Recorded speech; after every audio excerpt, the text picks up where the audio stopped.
one of the things I was thinking about was the last time that you and I recorded together was when we were recording the teaser for the very first episode of Operations. Wow. And you probably don't remember this, but it like has been embedded in my brain. Basically, I like had this whole thing ready to go where I was like, yeah, Dave, like, you know, operations people are really bad at like telling their own stories and we don't have a good brand. And so like that's what this show is going to be all about. And you were like, nah, I don't think so.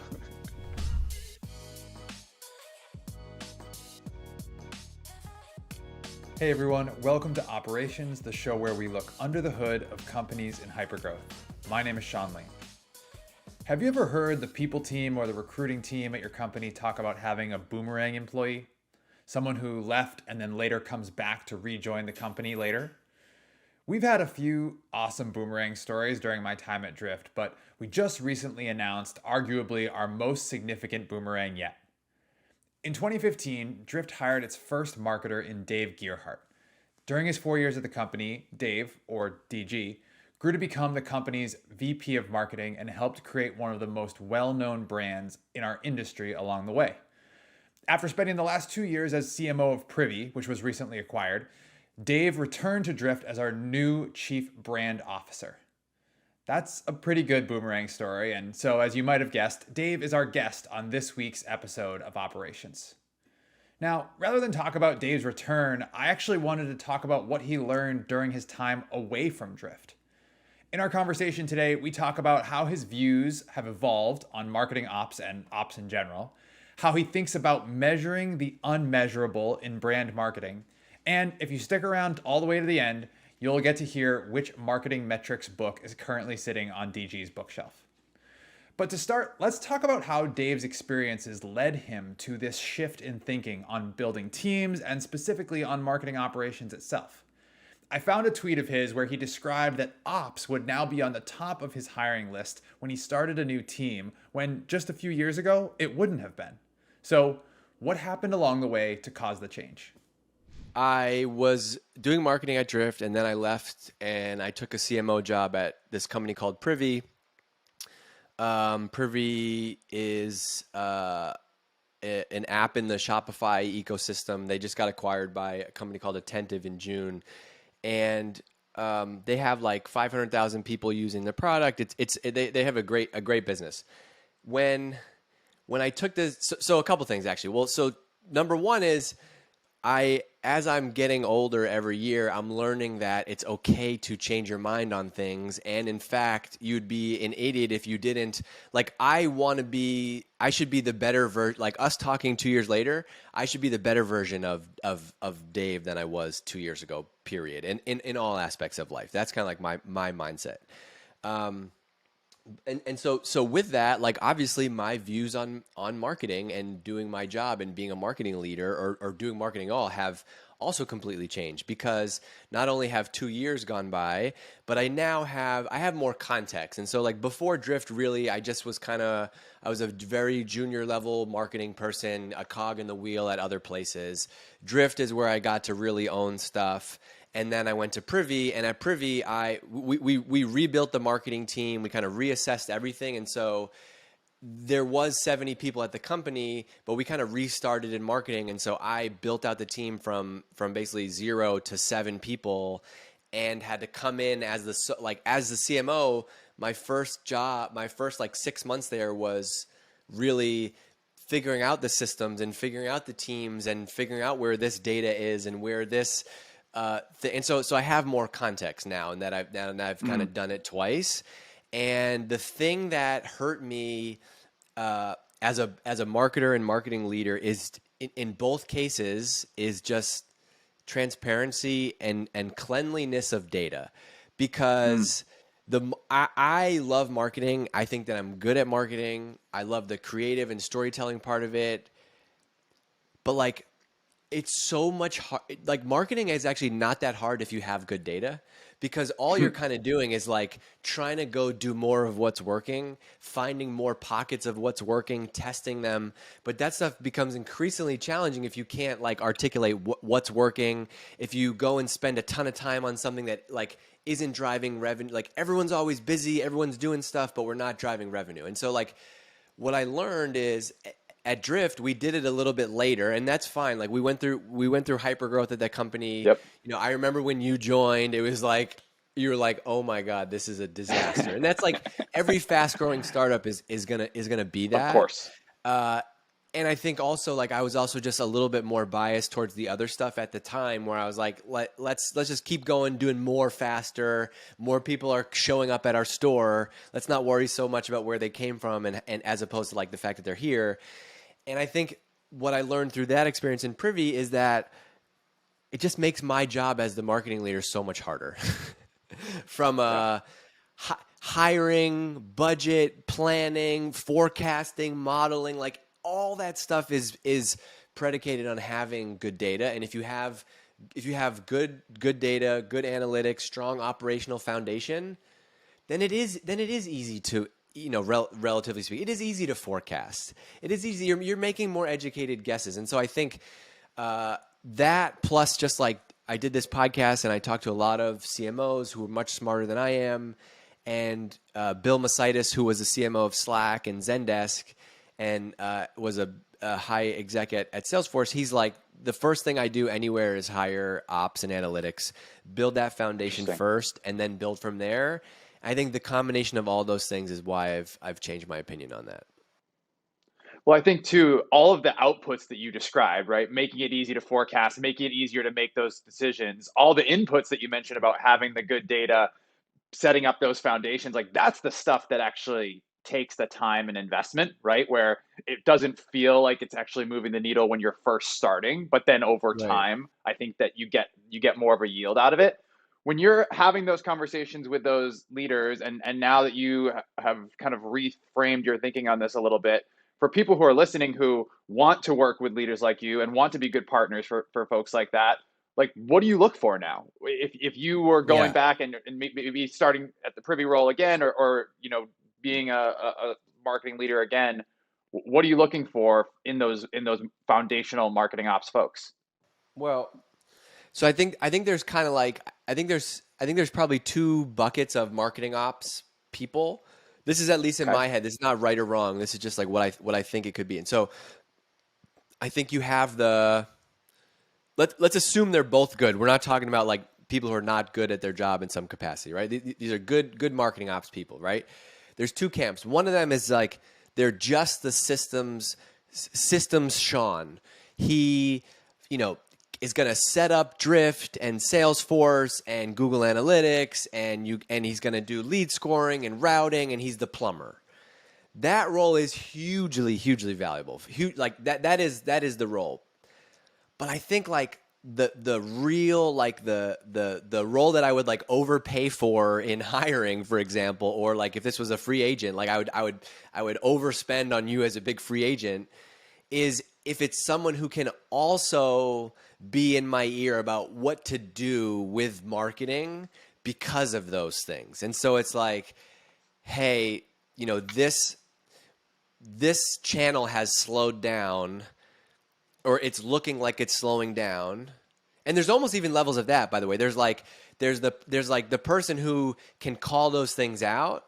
That's great. Mm-hmm. The even better version is like can call those things out and help you start to push you in directions of like what to go and do. And like, you know, this is something that you've done. Like, you know, I haven't worked with you in a while, but like you're probably the better version of yourself. But like, you know, you were good at like, here's the, like, yes, we're going to get all the data wired together in the right way, but like, here's some things that I think we should go do with it. For what about this channel? What about hiring? And so I think the more that the marketing ops person can also understand that strategy. And I kind of I have a relationship with a really good marketing ops person, and we were doing some calls over a couple months, just like from a coaching perspective. He wanted to get into a marketing leadership role, and he felt like it was really hard to get into a marketing leadership role into marketing ops. And I said, well, if you actually can own that strategy piece, the strategic stuff that I talked about, that would actually be the dream scenario to run marketing, is because you're influencing that. So I don't think you can do it if you only are the tactician and only stitch together the systems. But if you can stitch together the systems and understand what the business needs and how marketing or whatever ops, whether this is sales ops, CS ops, whatever, how your business unit, needs to operate, that's the holy grail. It's so interesting how Dave's views on marketing ops and ops in general have evolved. First, he recognized that the value of data and systems and analytics as a marketing leader are important to him, and the pain that it was presented to him when he didn't have those things in place. But what I think is even more helpful here is the way he breaks down the different types of marketing ops people that he's worked with. First, what he calls System Sean, connecting the plumbing, the tools, the underlying data. Then there's this second category, and Dave didn't give this one a name, so I'm going to call him Strategy Sean. And this is what the hypergrowth leaders are looking for. If your team is big enough, you might be able to have folks on your team that can focus on each of these categories separately. But chances are, when you're starting a new team from scratch, you're going to need people who can do both the systems and the strategy side of things. Now, it's not easy to do both, but that's the type of partner that DG and leaders like him are looking for. In the strategy bucket of work, when DG talks about having someone in his ear, it underscored for me the importance of understanding how the leaders you work with like to communicate. So, how should operators communicate with our marketing counterparts? I think it's different. I think everybody is different. Like, there are people like so Mike Volpe, who was the CMO at HubSpot. He's the CEO of Lola. He's been my CMO mentor coach since the early days. He's someone who would prefer you don't send him an email. Well, maybe not so much now, but like in his day, he would want the send me the Excel file, right? Or send me the whatever. And I think that's his mode of operating. I am not I didn't. Right. I think there's different paths to, I would say it starts with understanding what is the path that marketing leader took. And so if this is, if the marketing leader, the CMO of LinkedIn, for example, she came up through PR and comms, right? Or like myself, I think that I am more of a comms, brand, product marketing kind of, that's my thing. I'm more of a storyteller. I do love the channels and all that stuff, but I'm not going to be the one that you're going to send the Excel file to. I'm going to slice and dice it and check your work. I'm going to hire you because you're way better than that than me. And so I'll give you an example. A guy that I worked with at Privy, Ryan Pinkham, he's now SVP of revenue, I think. He's amazing. And he was his whole thing, a lot of these made up examples I use, I'm referencing him secretly, is he would say, here are 3 trends that I'm seeing, and here are 3 different approaches for each. And so he was really good at taking time out and sending me a long email or deck or video that's hey Dave, 3 things on my mind. We've been, as we've been talking about, revenue is a little bit slow right now. I kind of had some time over the last week, and I got 3 things on my mind that I want to talk through. And I love that format. I think so often we get caught up in what's the perfect way to deliver that. We're you're an expert. You're on this team. You know this better than I do. I want you to come to me and say there's some things that I found. It makes me sleep at night. It makes me sleep so good at night. It made me sleep so good at night knowing that someone as smart as that guy was thinking about what could be broken and what's happening. And so I love this. And I've seen CEOs do this well on company wikis and stuff. Just 3 things on my mind. And I've also seen this as, this is a great way for people listening to begin to own your career a little bit more, is when you kind of do your work in public. Early days for me at Drift on the wiki, as just a marketing manager, I would be here's 3 SEO things that I think we should be doing. I don't know SEO that well, but here's some things. Here's 2 things on my mind. Be sharing that, and you will bring other people in with you. And so Ryan would do a great job of that, but he wouldn't just flag problems, right? Because if you're a manager, your whole day is problem solving. I don't need people to flag more problems. I need people to point us in the right direction for solutions that I can help us solve as a team, whether that's with people, budget, whatever. And so he would say, here's three things that might be broken, and here's different options. Here's the no budget option. Here's the no time option. Here's the longer time option. That then I now have like a readout that I can digest on my own, give my own opinions, and then we'll sit down together and like I might be able to read that email and make a decision, or I might want to break out more and spend more time on it. Like I love that as a template that anybody can steal in any role, really. Yeah, I really like the idea of understanding the path that the leader went through to get to the role that they have today, because it's going to give you, I think, some really good clues on how they might view a particular problem or the lens they might view a particular problem. And it's one thing to like identify that, but you can also hopefully help them to fill in the blind spots that they might not be as well versed in as well, right? Because that's going to be the place where you can actually continue to add value on those topics that you're saying might be, on their mind, or the biggest things at that particular Yeah. moment in time. And like Um, in that same vein, I another thing that I've learned just as a manager, marketing leader, team builder, whatever, it's like, damn, does the pieces of the puzzle really matter? And so what I got to do, like Drift, kind of like the team that we built, it just kind of like happened because the company was growing so fast. The Privy thing was so different because I went to like at Drift, I was there from zero and we built it up. At Privy, they already had like a $10 million plus business when I joined. And so the difference there is like when I came in, I got to be more intentional in thinking about the different, like, what do I need to do as the marketer, but also as the marketing leader, but also marketing leader?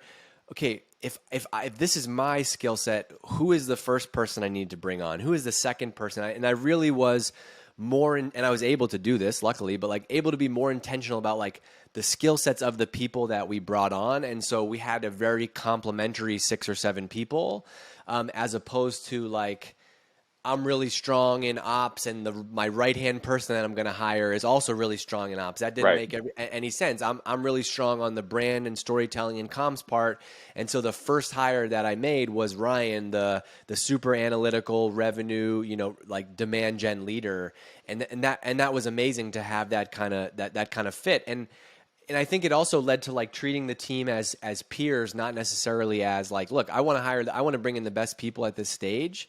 And the more you can understand the fit of the team and how we all work together, really makes a difference. So, like as a leader at any stage, you got to know the team that you're surrounding yourself with. Where am I going to be biased to spending my time? And so I'm going to spend more time here. I need somebody that's super strong to be able to hold that part down. I love DG's take on building your team with each other's strengths and weaknesses in mind. We've talked about that on the show before within the context of the different roles within operations itself. But the same dynamic exists in the partnerships between ops and our go-to-market partners. DG and leaders like him are looking to us to be the experts. We can all take ownership of that expert role and bring things to the conversation that fit into those big themes that he was saying were on his mind. For example, one thing that I do each quarter in a one-on-one that I have with our CRO is ask him what are the big themes on his mind right now. Not the tactical projects we talk about all the time, not the specific goals we crafted together, but what are the big moving parts of our business that he spends his own time thinking about? That way, when I'm bringing him updates or pointing out insights, they always fall within these broader themes. Okay, back to Dave. He mentioned his journey from Drift to Privy, which, as he mentioned, is an e-commerce business. When I think about my own blind spots, all of my career and most of the guests on this show have been in a pure B2B context. So I wanted to know what Dave had learned when he made that jump into the e-commerce world, both from a marketing perspective and from an ops perspective. Yeah, it was much more, I had come from Drift. The Drift business has obviously become much more enterprise since the early days. But even when I was there, it was, 30 to 90 day sales cycles. Privy was 30, so it's 30 to 90 day sales cycles, 10, 20, 30, 40, $50,000 contracts, whatever it was back then. Privy was free trial. Anybody can get in there. App store distribution play. And so like 90% of Privy traffic and trials came from the Shopify app store. So completely different marketing motion than Drift, right? And it was 15-day free trial, and the average sale price, the average customer is going to come in and buy for like $30. And so it was very transactional and very, it was like 14, 15-day sales cycle because that's how long the trial was. And so it was different, but I think what I learned at Drift is like, I think we really understood the kind of fundamentals and the principles. And so like, I didn't have perfect benchmarks going into Privy, but I had a good enough sense of like, that seems really high, or that seems really low, or surprise, the sales team isn't touching all the leads. and it's always, so it was interesting from that perspective, but it was also cool. It was like, it was a really a satisfying, like, mental thing to go and apply kind of what I thought I learned at Drift to a different business, and be able to like to find other ways to go about it. And I think those things translate. I think it's a different industry, but it still is B2B. We just are selling to small businesses, but it's like it is much different. And a lot of it was touchless, or like one sales call and they close.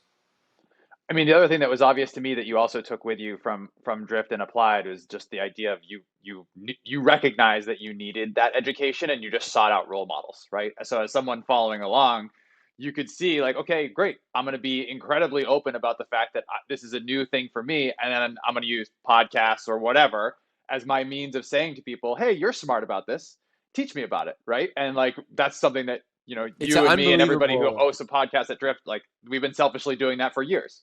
This is an unbelievable like hack, and I talk about this. Like, to me, the super secret ROI of doing a podcast as an individual is learning. And so like when I went to Privy, I launched our initial podcast, and I hosted maybe the first 30 episodes, and I didn't try to pretend like I was an expert in e-com. I pretended like I was a marketing nerd who thinks he knows a lot about marketing and loves that, and e-com is like pretty, it's fun to understand. But I took the angle of, all right, Sean, so like you're an expert in e-com. I just spent the last 4 years as the marketing, in marketing and B2B. Tell me about this. And so like I got to, go to this with a blank slate and learn through podcasting, and I got to do 30 interviews with some of the smartest people in the e-com industry. And I don't think I've ever said e-com, by the way. And that was an amazing way to learn. I also found like the other thing was like I found one or two channels to go really deep on, and so I think it's too hard when you're like, if you're going into a new industry, it's too hard to like try to study everything. And so what I did is I asked Ben, the founder, I was like, what's your like number one podcast in this space? And he's like, oh, this guy Kurt Elster has this podcast, the Unofficial Shopify Podcast. And I made that my habit. I didn't listen to anything, audiobooks, podcasts for probably the first 2 months, any workout, walk, whatever. I just binge listen to this guy's podcast.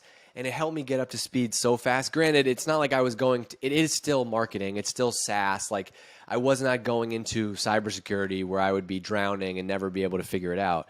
But like to be able to learn through them and learn that industry, that made, gave us a huge advantage for sure. What I really appreciate about Dave is that despite all of his success, he still tackles new challenges, new industries, new topics with the exact same approach as earlier in his career. He seeks out role models, he finds the experts, talks to them, and just acts as a sponge. Now, if you follow Dave on any social media, LinkedIn, Twitter, the other thing that you might have seen him talk about many times over the years is how he loves to do things in marketing that you can't actually measure. And as operators, this doesn't exactly fly in our world. So while I had DG on the show, I had to ask him, where does he draw the line between the stuff you should measure and what you just can't? Okay, so I think like most of that is trolling. The truth comes out. Like, yeah, I don't mean like, let's take $100,000 and spend it on LinkedIn and not measure it. That's not what I'm saying. What I mean is like there's typically, I would say this typically relates to things like content, podcasting, social media. It typically relates to some of the more like brand channels, I guess, like non-direct response channels. And like what I mean by that is like there are just some things that like you can do because they feel like the right thing to be doing, and it's not like the whole team has to shut down what the things that you have to measure are when you're spending money to get something back. Of course you should measure that. That is obvious, right? Or when the whole team, or if it's not like a direct response initiative like that, when the whole team is spending lots of time on something. And so like we should be able to measure the impact of spending $1 million and having the whole team spend half a year working on an event. We should be able to measure something like that, of course. Does the output always have to be pipeline? No.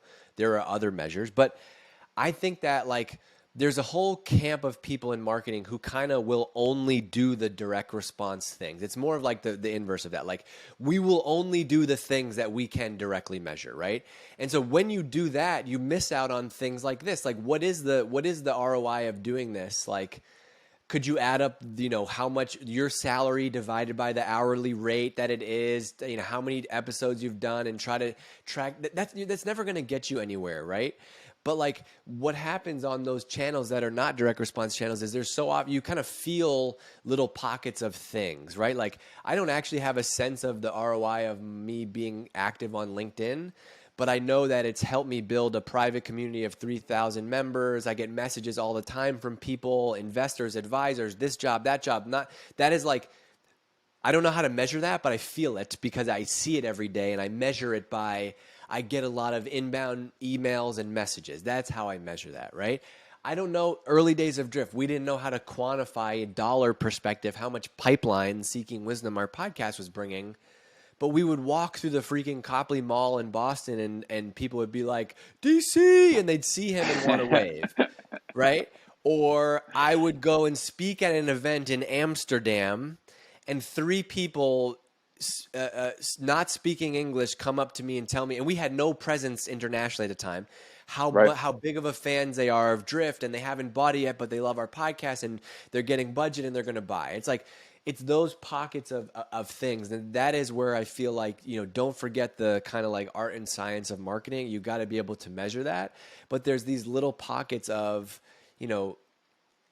of engagement, of audience feedback. And I think this is what is so powerful about social media and podcasting is like, you can, people talk about direct to consumer from an e-commerce standpoint, like, Harry's Razors or whatever. But like when I think of social media, the power of direct to consumer is like you can create a relation, you can reach your dream customers or dream audience like instantly anywhere online. You, Sean Lane, stood up a podcast about operations and have now created this like community of operations people.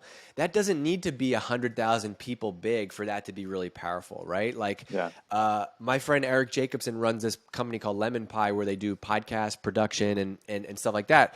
And he's like, we get maybe like a couple hundred downloads of our podcast every month, but like the amount of great quality leads and business that we've got from that is like multiple $1 million in revenue, and that's plenty for our small little agency. And like so it also is relative. But like I say this because I don't want people to miss out on some of the like authentic responses and conversations that you can get from creating community if you just only focus on the hardcore, like direct response ROI type stuff. I think the thing you said about the art and science of marketing, right? It's that art and science applies everywhere across the entire go-to-market, right? Even in the direct response world, right? I have sat through endless conversations about do we have the exact right, perfect at multi-touch attribution model to say who was getting credit for this particular thing. Like at the end of the day, like if you don't have the right amount of meetings or the right amount of pipeline, all that stuff doesn't matter, right? It might help you make better decisions, but seeing the forest of the trees a little bit, I think helps with problems like that. And so if that analysis paralysis is stopping you from launching your new podcast, getting this DGMG group out the door, like that's the stuff that is just not going to be helpful, and you'll never actually ship anything. Well, like also like when we get so caught up in the marketing and the ops side of things, like if you go zoom all the way back out, like in order to get people to buy from you, they first have to know you and like you and trust you and believe that you're the right fit. And so like we like to jump right to like the tactics, like book a meeting and meetings aren't working. And so therefore this is broken. It's not that this is broken. It's like maybe enough people don't know you and like you and trust you yet. And so there's kind of all these little things that these little touch points that go into that bucket. The reason it's just hard to measure. It's hard to measure. It's hard to quantify the like how many. It's hard to quantify. That's what it is. It's like Yeah. I we mean, can't. yeah, you can't really quantify someone we need to likes get you. 100,000 people to know, like, and trust us in order to get 25,000 people. It doesn't work like that. And so I just think like you have to factor in. Look, even if you want to look at this like more quantitatively, like the best benchmark that I've seen, and if this is you'd be shocked that I have this book, but like if people on the Ops podcast haven't read this book, Data Driven Marketing, the 15 metrics everyone in marketing should know. This is like this is way too much for me. But like, dude, I come on, if this is I'm what impressed. I'm very impressed. This is what I do. Look at, okay, so like this book, this is like from a hardcore analytical operational person. If you spend 100% of your budget on demand gen, you're going to fail. You need to have a split of maybe 70% on direct response related initiatives, but guess where that other 30%? That 30% is spent in brand building to get people to know, like, and trust you. And so like you need the combination of both brand and demand. You can't just if you have all of one, you're going to be in bad shape. And like I think the 70-30 mix is probably right. And I like to have a lot of fun with that 30%. I don't know if it was you or DC who said this story, but the idea that like when you and I go to work, like we don't all of a sudden become B2B Dave and B2B Sean, right? And so that Right. idea of like know, like, and trust and building that with people, like it's just with people, right? And that has to do with the expectations of our customers, but I think the same thing applies. Like your podcast is a perfect example. Like it doesn't matter to Drift if your podcast generates pipeline. It's a good thing to do regardless. However, I would bet that if there's a marketing ops, if marketing ops Mary, shout out to you, marketing ops Mary, is listening to your podcast and she is leaving her job and she's going to get a promotion and going to a new company, and at her new company where she just got a promotion, she's super excited because she gets to own the marketing ops budget for the first time and she gets to select the tools to build the marketing stack. If she listens to Sean Lane's Ops podcast and Sean Lane works at Drift and she obviously knows that, wouldn't you bet that Drift is going to be on the short list of things that she's going to go try? 100%. That thing is just hard to measure in like a quantifiable, predictable way. And I have felt this, like a lot of the marketing that I have done has been organic brand building type stuff, and like that stuff is amazing because the metrics, the economics of that are amazing, the response it gets, but the CFO and the other people, they don't like it because it's not as predictable. We can't say like, okay, if we spend 50 grand on AdWords, we get this. If we get 60, we spend this. If 100, it doesn't work the same way. You can't. It's not as predictable as like, well, if Sean puts out 20 more episodes next year, it just doesn't work like that. And so people don't like to think about it. It's harder to quantify. Before we go, at the end of each episode, we're going to ask each guest the same lightning round of questions. Ready? Here we go. Best book you've read in the last 6 months? Ooh. Okay. It's tough to pick one. You're putting me on the spot. Actually, I'll give you it. It's a book that I'm reading right now. It is called One Summer by Bill Bryson, and it's about the summer of 1927, which is, I love it because I've been really interested in history, and this is kind of like it's narrative nonfiction, which I've learned is a genre that I could like, so I'm going to get more, where like he's telling the story of history, what happened that summer, Charles Lindbergh, Babe Ruth, the Mississippi flood. Like it's a great way to learn history, but it's told through narrative, and I really like that. And I also think like given everything that's been going on in the world like the last year or two, reading more history has helped me understand that like a lot of what we're going through has happened in some way before. Like even in this Bill Bryson book, I posted this tweet the other day. It was like in 1922 when they first launched radio stations. The way that it was set up was so like anybody could really create. I don't know how they did it, but like anybody could stick up an antenna and like create their own radio station, and it was like exactly what podcasting is today. It's so wild, and so it's cool to study that. So I would go read that one. That's a good one. That was a good one. All right. Normally, I ask ops folks their favorite part about working in ops. So I'm going to ask you your favorite part about working with ops. Nothing. No, just kidding. And that's the clip for the episode. I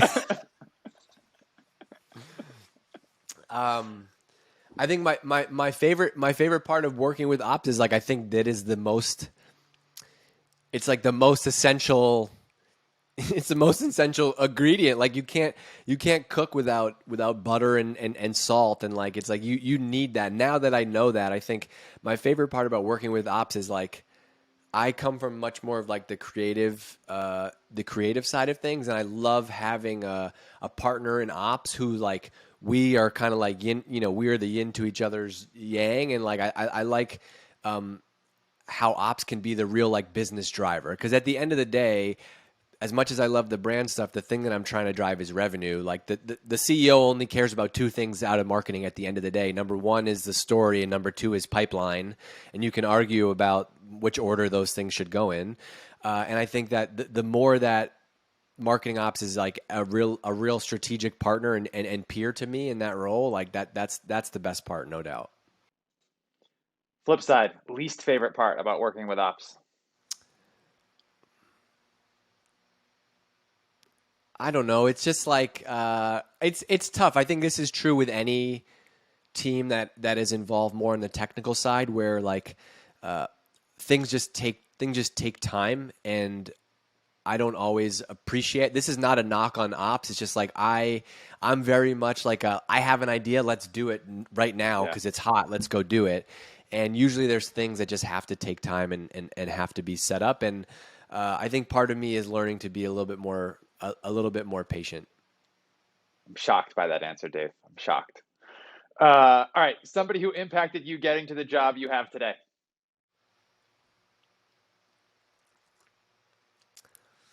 There's probably there's three people that I think have had the biggest impact the last probably 5 or 6 years. Obviously DC at Drift, like we kind of have this marketing wavelength that it's kind of weird, but I don't know if anybody's replicated that, and we kind of are on that same wavelength together and push each other creatively that way. The other is Mike Volpe, who was my boss at HubSpot, but like actually no, he wasn't. I reported to Joe Chernow at HubSpot, but Mike is somebody that kind of just like helped me out once I went to Drift, and we've gotten really close after that. And then the last is Ben, who's the CEO of Privy. I've just been lucky as a marketing leader to have worked with two CEOs back to back who get marketing, who believe in marketing, who question the right things, but they, I think I always say like life is too short to work for a CEO who doesn't get marketing, and that's because there's so much marketing is hard enough as it is. There's so much internal stuff that gets in the way. To have work for Ben and have work for DC who like want to invest in marketing and are ready to do it, like that's the dream scenario. And so I think a lot of credit goes to those guys for sure. That's awesome. Last one. One piece of advice for people who want to have your job someday. I don't know. The job that I have now is not a good comparison. That's probably fair. I would say like if you want to be a VP of marketing, a CMO someday, I think you have to become obsessed with how all of the pieces of marketing works. And you don't have to have a mastery. I think you need to have like mastery of maybe like one or two core skill sets, like product marketing, like demand gen. But I think all of the good marketing leaders that I know enough about every single area of marketing to do it themselves a little bit, and like the benchmark that I use is like, could this person like kind of plug this gap for like a little bit while we find the right person, or could we know how to hire the right person? So I think you gotta, if you're a marketing manager on a content team right now, but you want to be CMO one day, master your role in content, but also be learning from, how does demand gen do this? How does ops do this? How does PR do this? And so, because you want to be able to be ready for that opportunity. And so all of a sudden you're leading marketing, you got to go and hire a PR agency, and you got to figure out analyst relations, and you got to hire a designer, and you don't have one, and you got to do all those things. And so I think the more you can think of marketing as a business unit, and you need to know kind of like the 5 or 6 core areas and know enough to be effective in each one of those places. Thanks so much to DG for joining us on this week's episode of Operations. Welcome back, DG. Thank you so much for being on the show. If you liked what you heard from DG today, make sure you are subscribed so you can get a new episode into your feed every other Friday. Also, if you feel like you learned something today, make sure to leave us a 6-star review on Apple Podcasts. 6-star reviews only. All right, that's going to do it for me. Thanks so much for listening. We'll see you next time.